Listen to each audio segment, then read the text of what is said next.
கிணற்றுக்குள் வாழும் கவளையைப் போல மனதுக்குள் ஆடும் ஆசைகள் கோடி.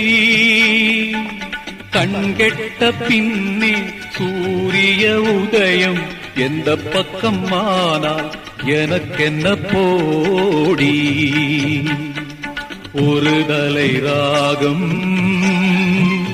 எந்த வகையினில் சாரும் அவள் இரக்கத்தை தேடும் என் மனம் பாடும்.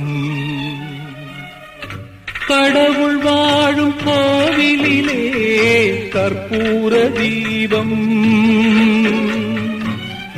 கலை இழந்த மாடத்திலே முகாரி ராகம்.